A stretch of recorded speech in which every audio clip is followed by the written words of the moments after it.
Welcome to this episode of the We Travel There podcast. We're in Palm Springs, California, with my good friend Adriane Berg of agelesstraveler.com. Adriane began investing in Palm Springs real estate years ago, then moved here to be close to her grandchildren. She loves the weather, entertainment, and friendly laid-back vibe, and the healthy aging lifestyle is second to none. In this episode, Adriane and I talk about touring homes during Modernism Week, taking the Aerial Tramway through 11 climate zones, and seeing the black rhinos at the Living Desert. Hear about these three amazing experiences and so much more. If you know someone interested in visiting California, I'd love it if you shared this episode with them. The show notes and our one-page guide of Adriane's tips are available at wetravelthere.com/Palm Springs. Now let's get started. The We Travel There podcast helps you travel like a local by interviewing guests from around the world to uncover the hidden gems of their city by finding out the best things to do, eat, drink, and see from a local's point of view. Acorns is one of my favorite apps because it helps me invest spare change automatically. Every time I make a purchase with a registered debit or credit card, the transaction is rounded up to the next dollar. Then, Acorn invests these roundups in my personalized portfolio. Plus, when you shop at participating retailers or service providers, you can earn additional found money to invest in your future. Examples of current and previous partners include DoorDash, Liberty Mutual, Macy's, and FedEx. I've been using Acorns for years and love how much money I've saved up from all these small investments. Sign up using my referral link at wetravelthere.com/acorns to start saving today.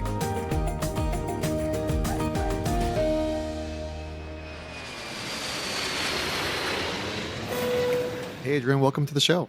Well, it's a pleasure to be here. I can't wait to talk about Palm Springs.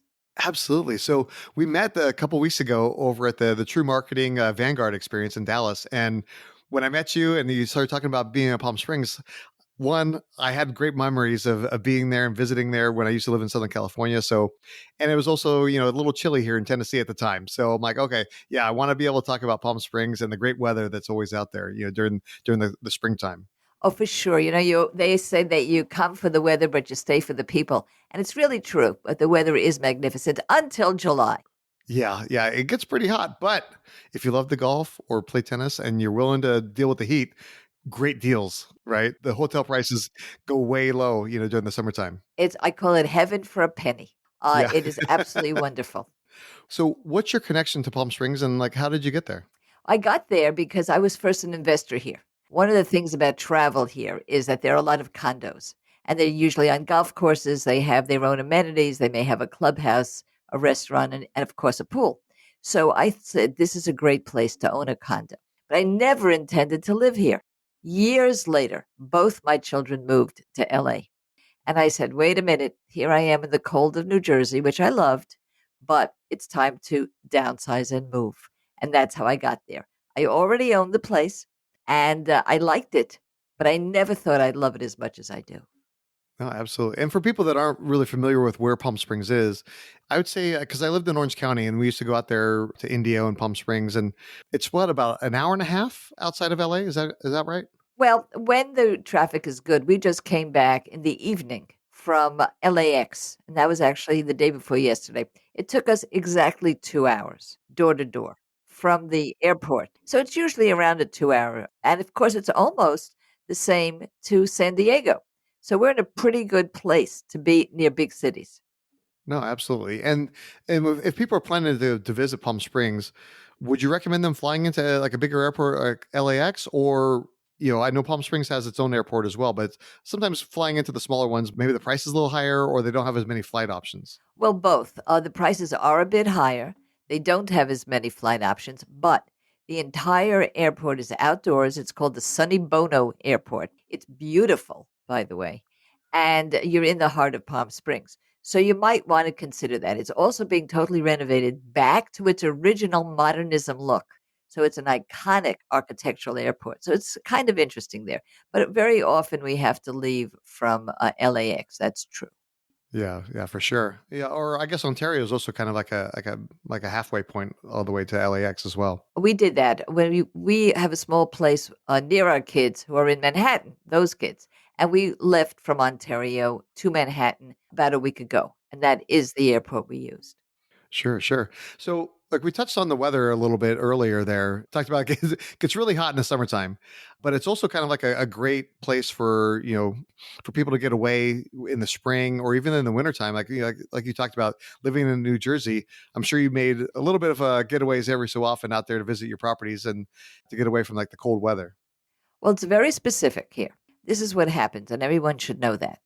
Beginning around September 25th, it's almost exactly the same time every year, people begin to come back, people with second homes elsewhere. So it starts to get busy at the end of September, and it continues on to just about the third week in May. And the weather is spectacular. You can get a few cold spells, but by this I mean 60 degrees in January and February. It's beautiful.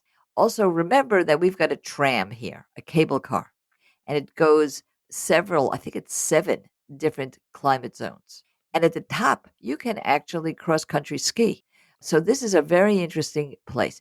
However, beginning around the end of May and starting really heavily in the middle of July, August, and the middle of September, it's very hot. What's hot? 115 degrees. I've known it to be 123 degrees.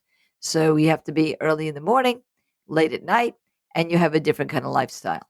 Yeah, absolutely, and make sure that you have a nice pool that you have access to, right? Because there is, I mean, that's a great getaway. Like we used to go out to, like I said, to Indio a lot, which is like pretty much a neighboring town of Palm Springs. And yeah, you go there in the summertime. You wake up, you hit the pool for a few hours, then you go inside during like the apex of the sun, and you come back out in the early evening and enjoy the pool and barbecue and those type of things, right? Absolutely. So it's a very European lifestyle during the summer because there is siesta. But in terms of amenities, our pools have their own pools. I mean, everybody's got a pool, one place or another, or access to it. It's true. But you said a magic word, which is Indio. I think it's important to explain this. We have Palm Springs, but there are 7 other desert cities. And in fact, there's a very famous Broadway play. I think it was up and it may have won a Tony called Other Desert Cities. Indio is one of them. Rancho Mirage is one of them. Palm Desert is one of them. Cathedral City. They all have theater. They all have music. They all have restaurants. They all have wonderful things to see, including historic homes like Sunnylands. So don't think it's only Palm Springs. When we say Palm Springs, it's almost like saying Manhattan. What about Brooklyn, Queens, right? We have a lot more than just Palm Springs, but it's all very accessible and near each other. No, absolutely. Like Palm Springs is the probably like the most well known of the names, and like you mentioned, as far as like the theater and everything else, Palm Springs used to be kind of like the playground for Hollywood, right? Like a lot of like the Rat Pack and those guys all went there, like in the 50s and 60s. Well, here's what I think is the most exciting part of Palm Springs. Our steward on our flight the other day, coming back from Manhattan, said in a joke, "Do you know Frank Sinatra?" Well, I do know Frank Sinatra. I live near his house. I don't know him personally. He's long gone. But there are 2 Frank Sinatra homes. There's the Rat Pack. There's the Palm Springs Historic Preservation Society, which takes you on walks every single day through what they call the movie colony. You can take walks that are historic architectural tours of modernism of the 50s, 60s, 70s. But here's the good part. It's still the place that Hollywood comes to retire. So if you want to see stars, you're going to see them in the grocery store right now. They may be older stars, musicians, people who are behind the scenes, but very famous.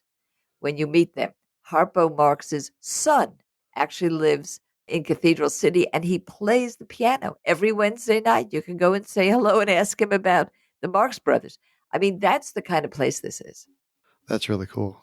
It's like a like living history, I mean, it's hard to find that anywhere else. And they perform. They perform at restaurants. We have a wonderful cultural center from 5 o'clock to 7:30 every single day. You'll hear somebody be performing, and they're very, very good. That's amazing.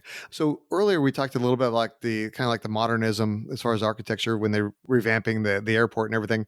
And you mentioned also that there's some different tours that people can take as far as being able to see some of the stars' homes, but also seeing a lot of the architecture because a lot of the homes there are a lot of them like the 1-story like ranch style homes, right? That have that modernism flair. Well, it depends. You ask every guest the question if to use one word that you would describe the town and its people. And the word I would use for Palm Springs is modernism. So let's discuss for a quick second. Modernism is a type of design, and it actually started in Europe in Bauhaus. It has a lot of flavor of European. People see, particularly somebody like myself, sees a home that's one story. And we're used to seeing mansions and 3 stories in Georgian homes. And we say, what is this? Huh? Well, you begin to get used to that look and fall in love with it easily. In fact, Frank Sinatra, when he built his home, he didn't want a modernism home. He wanted one that looked like you would see in Palm Beach, not Palm Springs. But he got a modernism home. It's color, it's light, it is the connection between the interior and the exterior. And we have what we call starchitects, architects that are stars. And we have probably one of the best modernism museums in the world, which is our Architect and Design Museum on Palm Canyon Road, right in the middle of Palm Springs. So if you love design, you'll find it in the furniture, the furnishings, the stores, and the architecture. And there's a big history between the movie colony and what they built and this kind of design. It's very beautiful, but you got to have the eye, and you will get your eye trained within a day or two. That's really amazing. And there's actually a Modernism Week that occurs every year as well, right? Yes, and again, it's like saying Milan Week for design. People come from all over the world. And by the way, for the traveler, it is the most expensive time to come. And that takes place in February. But it is so attractive to people that now there is a mini modernism one. Here's your inside tip. Come in October, and you can come for the mini modernism week. You'll see virtually the best of the best. It's just a little shorter with a few less webinars and presentations, but it's a little bit less expensive and definitely less crowded. So that's a good tip for the modernism folks. By the way, a huge number of the people who come are themselves modern architects from all over the world. So you meet interesting people. That is really cool. Dude, Palm Springs, like even though it is, like you said, a couple hours outside of LA and out in the desert there, it is packed full of different activities and events that happen throughout the year, whether it's you're into music, you're into sports, like you said here, it's more of like the arts and the entertainment and everything else. So pretty much no matter what it is that you're interested in, there's something to do. On the sports side, you got the BNP Paribas for tennis, you got the American Express for golf, as well as the Gallery Classic for golf. And you don't have to be a professional to enjoy those sports as well, right? There's numerous golf courses you can play on. You can even pretend you're a pro and book a tee time at one of these courses and enjoy it yourself. And, if you're like me, you probably lose a couple sleeves of balls along the way. Well, we're like the Wimbledon for golf. It's the name you know. I will say that we have the Women's Classic too in golf. We also have the seniors. So, in terms of being an observer, you can be an observer to world class tennis matches, world class golf classics. You can participate, as you say. We're filled with country clubs that are open to you. You might be renting a condo there. That may be where you're actually staying, which happens quite a bit. And you can use the facilities under certain lease arrangements. You can go to many public courses. There's really no limit to your own participation. And as we laughed about before the show, pickleball is now the fastest growing sport in the United States. And our tennis courts are also pickleball courts. And we have some of the finest trainers. So it really doesn't matter what you want to come out for. But I'm going to give you a little pitch here. There's the Coachella Valley Hiking Association that I belong to. If you are a hiker, you're going to love Palm Springs and the surrounding areas. It's a beautiful place. And you can join for $15 for the whole year. So even if you're coming for a week and you love hiking, join the club and then go free to their hikes. They're beautiful guided hikes. That sounds pretty amazing. Now, before we moved to Tennessee, I took my kids out there to Palm Springs and we did a little weekend getaway. And obviously, they're not old enough to really do a lot of like the golfing and tennis and everything along those lines. But there are a few family friendly activities there that I really liked. One of them was like the Palm Springs Air Museum that has so many like vintage aircraft dating all the way back to like World War II and Korea and Vietnam wars. So it's really cool seeing a lot of those older planes. But also there's like the Sunnyland Center and Gardens, which is free. There's a lot of hiking trails, like you mentioned. And then also the Living Desert. That was really cool, seeing all the animals that they have there. And I guess now they just added two black rhinos from Africa to their more than 100 different 50 species of animals. So really cool opportunities for families to go out there and enjoy themselves in Palm Springs, even if you're not really into, as a family anyways, you're not into like golfing and some of the other activities that are available. Well, I think the hidden secret of Palm Springs is that it's very child friendly. Because it is a retirement haven for many and because it's a resort, you don't always think of it that way. But I'm going to give you the best plug of all. I am the coordinator. This is a volunteer position. And sadly, it ends for me pretty soon. But for the past 2 years, and this will continue with a legacy, I've been the coordinator for art education at the Palm Springs Art Museum for children. Now, if you are here on a visit, every Thursday evening, it's free, starting at 5 o'clock, and there's a child friendly quest for art. And every third Sunday of the month, every single month, even in the hot months, we have Family Day, again free. But what an extravaganza! The kids can meet the artists, they can make their own art. There's face painting, balloon making, everything you can think of. It is a very family friendly place. But there's also one other very important place for children, and that is the Agua Caliente Cultural Center. This is in the middle of Palm Springs. It was created by the tribe, and it really is a wonderful cultural history and museum for kids with activities, with crafts, with things to see. So do not hesitate to bring children to this. We also have places where people can go on rides, just like in amusement parks. There's a lot to do. That's awesome. Yeah, because like I said, a lot of times people think of it as like an adult playground, adult getaway spot, and a lot of times people are afraid to bring their families because it's maybe not really the best environment for kids. But like you said, there is so much to do there that no matter if you are a young family, you're empty nesters or seniors or anybody else, there's a lot to do in Palm Springs, which is fantastic.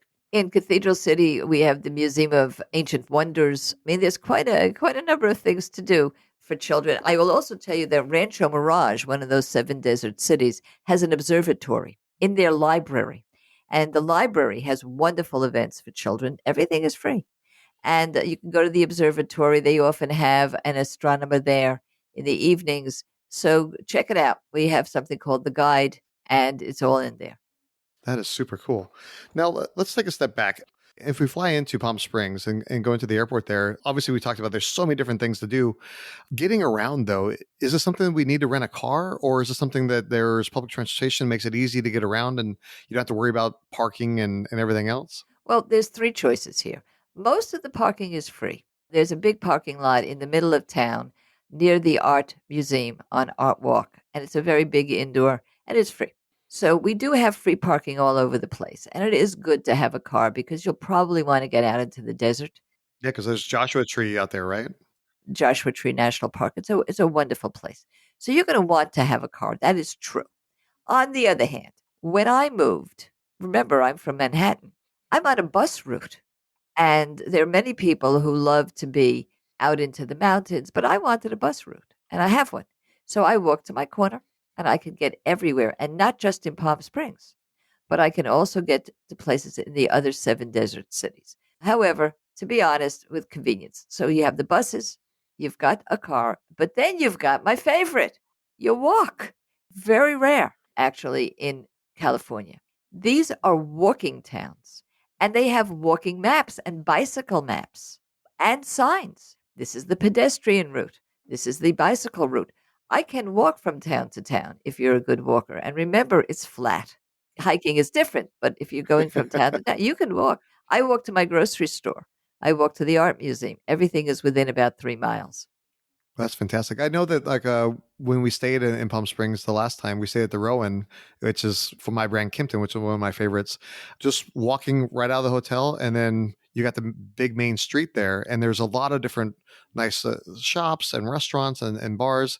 So it's super easy to get to pretty much anything you want, without having to get in your car. Even if you have a car, you can just leave it parked and you can just walk around and check everything out. You certainly can. Let's say a word about the Kimpton. Kimpton is really in the middle of town. The Rowan has its own restaurant, which has won some awards, and it is, again, near everything, as you say, has a great roof bar. But as you said about modernism, most of our hotels are small and low to the ground. This is one of the few where you can actually get a good view of the whole area.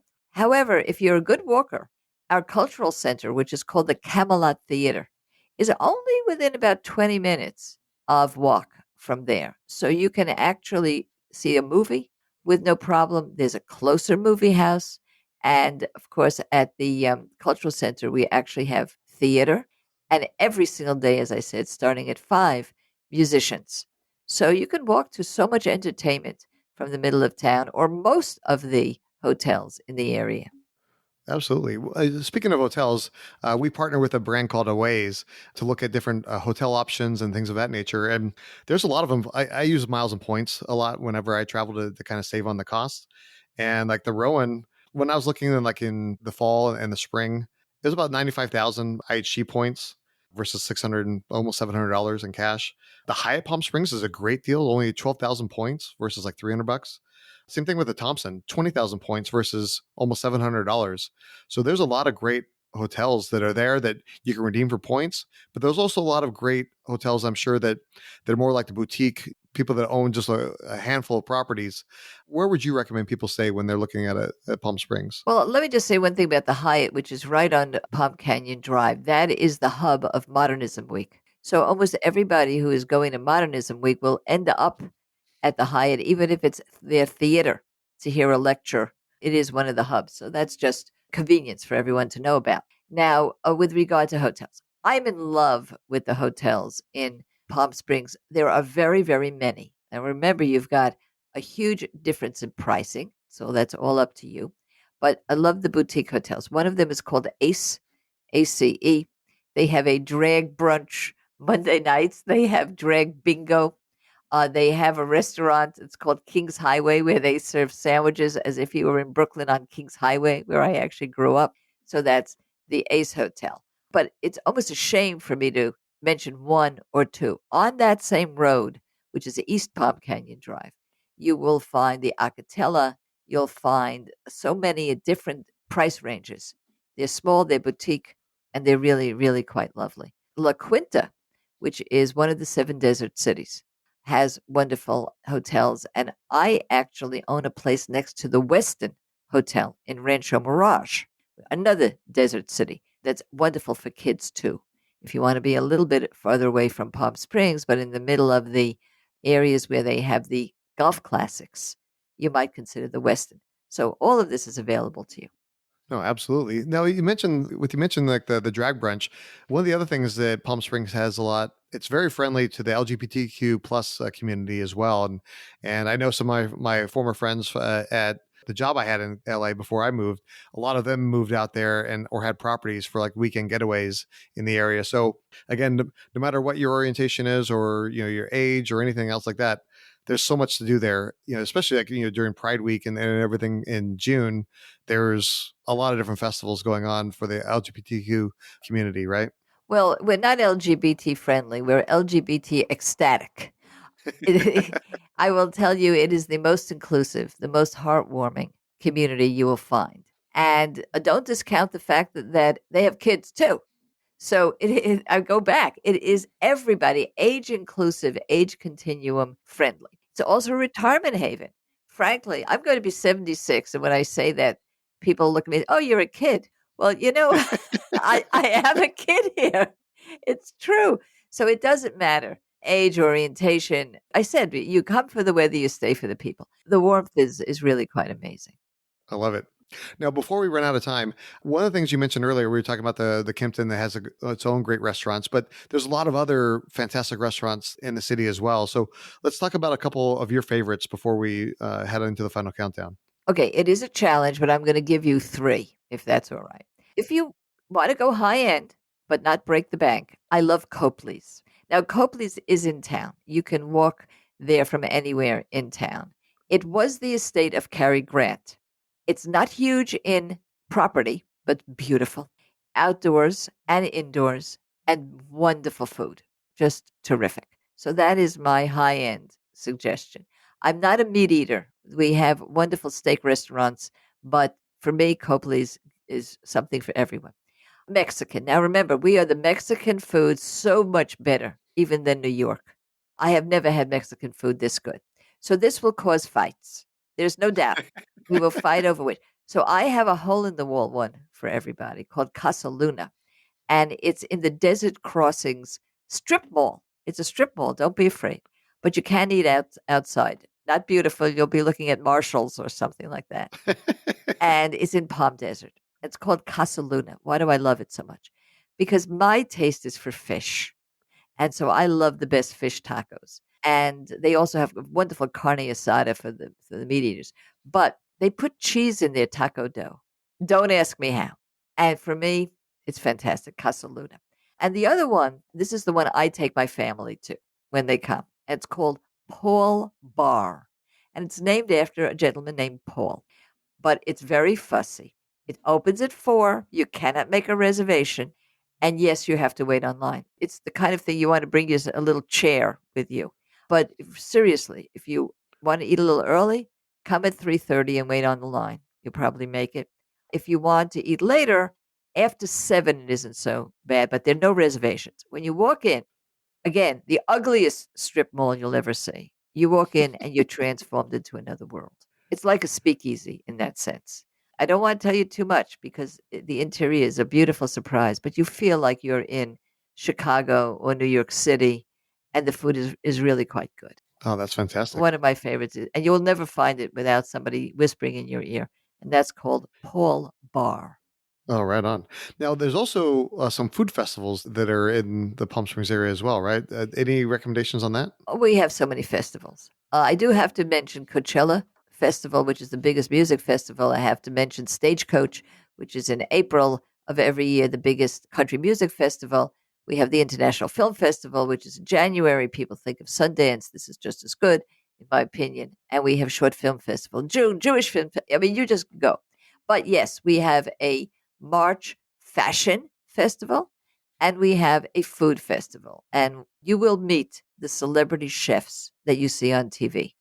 You'll meet them usually very frequently in people's homes that have donated their magnificent Modernism homes for an evening. And there are many times, a lot of these will be galas. Every single day of the food festival, you can go to workshops and learn how to cook anything you want. We're also a great vegan destination as California. And we have one of the top vegan chefs right here with restaurants and takeout, and that is Chef Tanya. So you'll have a lot of vegan during Food Week too. Wonderful, spectacular for foodies and culinary delights. Adriane, I really appreciate you coming on the show and sharing all those amazing tips. But now it's time for the final countdown. If somebody only had time for one meal in the town, where should they go and what should they eat? I would say that they should eat Mexican food. It's something I cannot believe that I'm saying, but it is the very best of Mexican food. And again, I'm going to say Casa Luna, although it's not a beautiful place. But if you want a place that is iconic here, it's Consuelos. There's 2 or 3 different choices, one right in the middle of town. So that is our iconic Mexican. And at Consuelo's, what should we order? Oh, well, first of all, you're going to, of course, have as many drinks as you possibly can of tequila and everything else that comes with it. So that's one of the things. I'm a big fish taco fan. I told you about that. You certainly want to have that. But mostly do the normal things. Have guacamole, have enchiladas, have tacos of all types, because it's different. This is very high quality, different kind of Mexican food. Yeah, I will say that coming here to Tennessee, although we do have a growing Hispanic community, it's not the same as when we lived in Southern California. It's harder to find good Mexican food. Every time we go back to California, we always make sure we hit up some good Mexican spots. You became an investor in Palm Springs many years ago, and then you moved here for family. And so obviously between all the amazing people in Palm Springs and also being around family and everything like that, I'm sure you have some great stories. So what's one of the most memorable? Well, believe it or not, the most memorable stories for me come from the art museum. Every Thursday night, I'm there for 3 hours working with the children. And the most memorable to me was a parent who came over. And this is what he said. My children have museum headache. The minute they get into a museum, they get a headache. They hate it. But they had such a wonderful time. They did what we call a quest or a bingo, where they have to find the art. and they put the name of the artist on the flip side and they get a prize. And these are very little prizes. Well, they get so engaged and they run around. And many of the parents, I don't think a week goes by that a parent doesn't tell me about this. And my pride is this: many of them come from other countries. And I'm a real traveler. I've been to 110 countries, and by this year, I'm slated to get to 120 different countries. And I'm a museum addict. I'm a culture vulture, and I think that the museums in other countries sometimes are superior to ours. So to hear somebody from Sweden or London come and say, "My children got immersed in art for the first time," it actually brings me to tears because I was a poor kid. I didn't have much, but I had my museum in Brooklyn, and it made a whole difference in my life. So that's my story. Yeah, that's amazing. As somebody who travels with their kids a lot, it's one of those things that too often they don't factor in that kids dominate a big portion of like the parent schedule. And if you don't have something that kind of caters to them and encourages them to participate, then the parents can't enjoy the art themselves because their kids are, like you said, they got the museum headache. And if you can do something to encourage them to be involved, they're going to stay longer, which allows the parents to enjoy the art more. And I'm glad to see more and more museums, and you have interactive as well as participatory type of activities like that. Right on. Now, speaking of good times and happy memories, where's the happiest happy hour in Palm Springs? Well, I have to tell you, I like Oscars, which is right in the middle of Palm Springs also. Then there's Zoso, which is a hotel bar. And these are great happy hours. And happy hours everywhere, of course, because we're an older population and we eat early. I think we're always eating during happy hour. I'll tell you one other. Here's a little secret one. This one is called Cliff Lodge and has a very, very, it's in the mountains and has a very nice happy hour. So we're replete with happy hours. So we have it all there. And it's always with some food. And I think that's important too. Very frequently Mexican side dishes or small pizza and so on. I know you're going to ask me about pizza, right? Yeah, All absolutely. right. That's the next question. So where is the best place for pepperoni pizza in Palm Springs? Well, I'm going to give you an unfortunate answer. The answer is there are very few, but if you go to Bill's. So it's Bills. It's on Indian Canyon Road. You can also walk to it from almost anywhere you're going to be. It is well known. If anybody says, "What's the best pizza?" they'll say it's Bill's Pizza. And it is. But we're not pizza fanatic. We are not pizza centric. No, absolutely. Especially like if it's hot there in the summertime. Like pizzas, as much as I love pizza, like having it in the middle of the summertime is not the best. Well, we also have a lot of fresh vegetables. You see, every single Saturday and Sunday in one of the desert cities is the best fresh markets you'll ever go to. So we actually do. I come back to New York and they say you lost weight. Well, sure, because I eat the best salads in the world. I don't try, but there it is. So we have that sort of thing. So pizza, that type of food is not exactly what we go for, but we do have wonderful pizza, and that would be Bill's. Right on.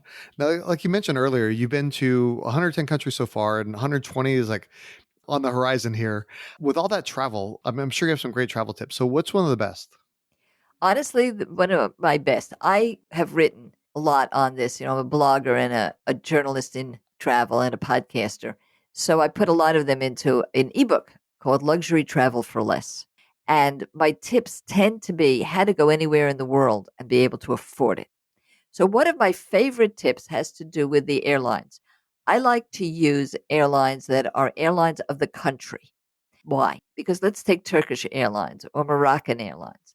They have deals where I can stay over in Istanbul or Casablanca for several days without extra cost while I'm going somewhere else. So I get a lot in one trip. I'll give you a quick example of what I mean. I was in Amsterdam. I have to get back from Amsterdam to New York City. I went by way of Casablanca. Who does that? Usually you want to get back. No. This way, I have several days in Marrakesh, Casablanca. What a trip. Such different cultures. New York, Marrakesh, Amsterdam. Can't get better than that. Or I'll go to London, but I'll go to Istanbul first. And because it's the airline of the country and they want you to be there as a tourist, these drop offs are free of charge. And it really makes it affordable to be a world traveler very quickly. But they're obviously subsidized by whatever marketing there is for the government. But also, it's one of those things where most people hate layovers, right? They think they're going to be stuck in the terminal and eating overpriced food and sitting in uncomfortable chairs. But with these layovers, because they want you to spend money within their country and boost their tourism, I mean, you're going to have the best time possible exploring the country, and it's basically you get two vacations in one. Another tip has nothing to do with travel, it has to do with health. My world is the world of the ageless traveler, and that is my podcast, The Ageless Traveler. I did not cruise for many years because I was seasick and I couldn't do it. And it is one of the easiest ways to see the world is cruising. And I love cruising. And I discovered that acupuncture actually works. And so before I go on a cruise, I go to acupuncture. Doesn't cost very much. It's usually under $100 if you go to the right places. And I can cruise for months. And I'm going to Greenland and Iceland. And I would never have been able to do that. I've been through the North Sea. I would never be able to do that.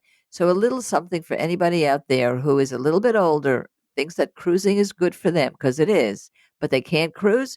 Get yourself acupuncture and be like me, go all over the world on a cruise. That sounds amazing. Well, Adriane, like you mentioned here a minute ago about your podcast, can you tell the audience a little bit more about who you are and what you do and a little bit about your podcast? Well, I'm a longtime broadcaster. I've been on radio since 1988 and a TV personality. And when I retired, I decided that this was going to be my entire life. And I love travel. So I started The Ageless Traveler.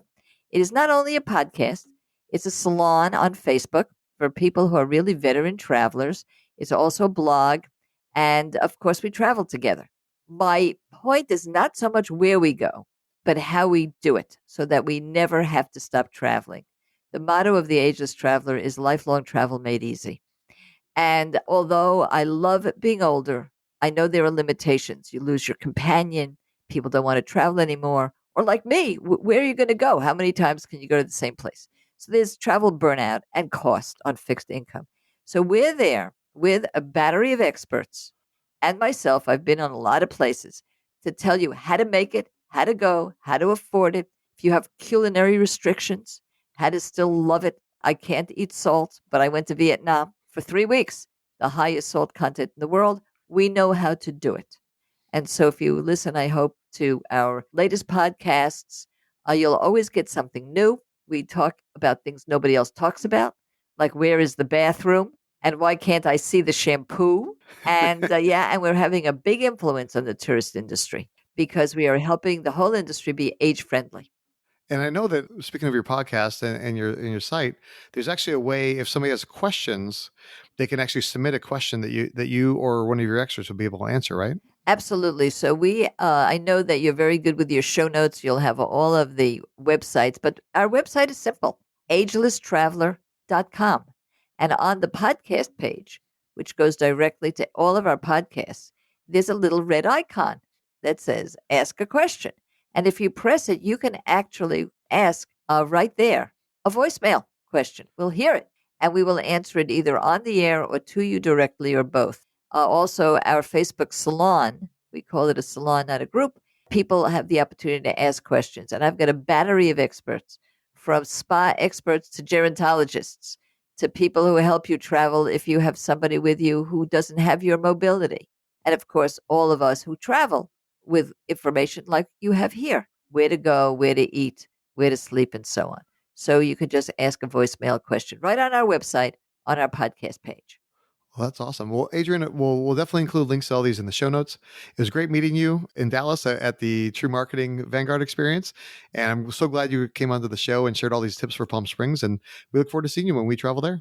Well, that's wonderful. And I'm hoping that you will be a guest on our show so we can make a wonderful collaborative. Thanks so much for having me. Talking to Adriane brought back so many wonderful memories of visiting Palm Springs with my family. I combed through my old photos to find pictures of the kids and me riding a camel at the Living Desert, and all four of us having a pre-Christmas getaway at the Kimpton Ruin. You can find all the links we talked about and our one-page guide to Adriane's tips at wetravelthere.com/Palm Springs. We want to say thank you to Acorns for being today's affiliate partner. With Acorns, you can invest spare change automatically on every purchase that you make. Plus, you can earn found money by shopping at participating retailers. This is a great way to easily build up your travel fund. For a limited time, when you sign up at wetravelthere.com/Acorns, we'll both earn $5. Join us next time as we speak with my new friend Kylie Lang of lifeinruralfrance.com. In this episode, Kylie and I talk about touring the Hôtel de Ville, a 12th century castle, exploring the Les Ailes market, and searching for more than 30 cartoon murals throughout the city. We hope you join us when we travel there. I love hearing your feedback about the show. Send me an email at wetravelthere.com/contact to share your thoughts. If you've enjoyed this episode, please share it with your friends and tell me what you like most. Make sure you follow us on your favorite podcast app. That way you won't miss any of our upcoming destinations.